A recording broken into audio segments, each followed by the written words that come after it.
Hi guys, it's Jake here, and today I will be telling you about greatest common multiple, like 10. Only 5 times 2 goes into 10, so the answer is 10. And now I'll tell you about 20.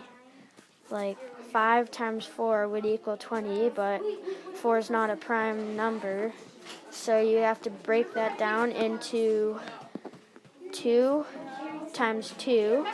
And then you drop the 5 down, and then it would be 5 times 2 times 2. And then that would equal 5. So 5 times 2 is 10, times 2 is 20, and then 5 times 2 is 10, and then you just do 5 times 2 times 2 is 20, so that's the answer. Thanks for watching my video. Hope you like it and subscribe.